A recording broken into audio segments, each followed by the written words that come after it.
Hey, what's up guys, TechTime here, and this is my first impressions of the 2025 Moto G Stylus 5G. I've used this phone for several hours and I'm ready to give you guys a solid first impressions. First of all, I want to say this right off the bat. This is definitely one of the best versions that Motorola have created thus far. So it follows a very similar formula to Motorola's lineup with this polymer vegan leather material. The color on here is also fantastic, and it has this triple camera setup on the back that is very similar to the Moto G 5G and the Moto G Power, but it's definitely a better version. And you can see the attention to detail with the camera rings having this blue color. On the right hand side, you do have your power, volume up and down buttons, and there is no fingerprint sensor on the power button just because it is a in-display fingerprint. And I have to say that also, again, the attention to detail is fantastic. On the sides, on the rails of the phone, you have this kind of chrome blue finish that gives this phone sort of a really intriguing and unique look, in my opinion, and makes it look more premium than it actually is.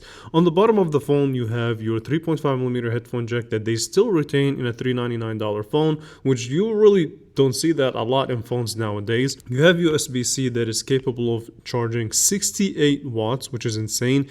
Your bottom facing speaker, as well as the star of the show, the Stylus. On top of that, this phone does have a couple of certifications. So it is IP68 water and dust resistance, up to 30 minutes in water. This can be submerged, no problem. In addition to that, it does have military certification, meaning that it's been tested through harsh environments, temperature, dust, heat, things like that. So it's definitely a phone that's meant for also people who are looking for something more durable. Now, I want to switch the conversation and talk about the display of this device. And this is yet another area that Motorola has done a really nice job in. So it's a similar display size to that of the previous generation. So it still is a 6.7-inch display. It is an AMOLED display that supports 120 Hz of refresh rate, HDR, and a high peak brightness of 3000 nits. But putting the technicalities aside, this is definitely something that Motorola has done a really fantastic job on the previous generation, and they just kept it going with the current generation. Even the bezels all the way around are uniformed, are very small compared to other devices at this price range. So definitely something that I do have to give props to Motorola, which means that watching videos, doing anything that you would essentially do on your phone would be a good experience from the display's perspective. It also does have the in-display fingerprint sensor that's fairly fast. It's not the most accurate thing in the world or the fastest fingerprint in the world, but it's definitely overall though reliable. Now I want to switch the topic of conversation and talk about the specs of this device. So they also improved upon that. So by default, this phone comes in with the operating system of Android 15, and it is promised up to 2 major Android upgrades. So there's that. Now it does have the Qualcomm Snapdragon 6 Gen 3 processor. It's an octa-core chip with the Adreno 17 for your GPU, 128GB of standard storage. It does have an option for 256. And it does also have a 5000 milliamp hour battery. In addition to that, you also get 68 watt of extremely fast charging for this price point and 15 watts of wireless charging. So definitely thumbs up for that. So my experience for the first several hours was definitely very good. But I do have to say, I mean, it's a brand new phone that is right out of the box. So nothing definitive yet, but for a price of $399, which a lot of carriers also do have it for deals right now. I've seen it for $200, $250.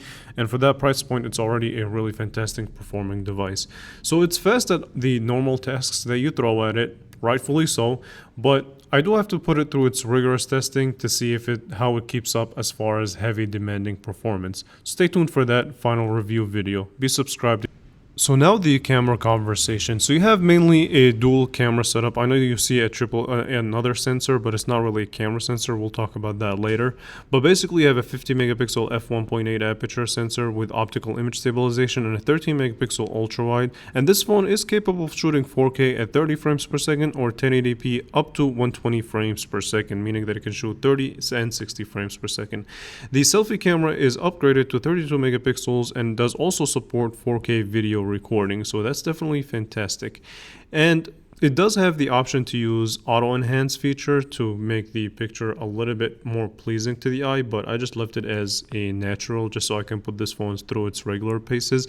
From the several pictures that I took, this phone takes some decent pictures, slightly better than the previous generation. But again, this is another category where I do have to test this phone extensively to see how it performs. But as of right now, I'm not too disappointed.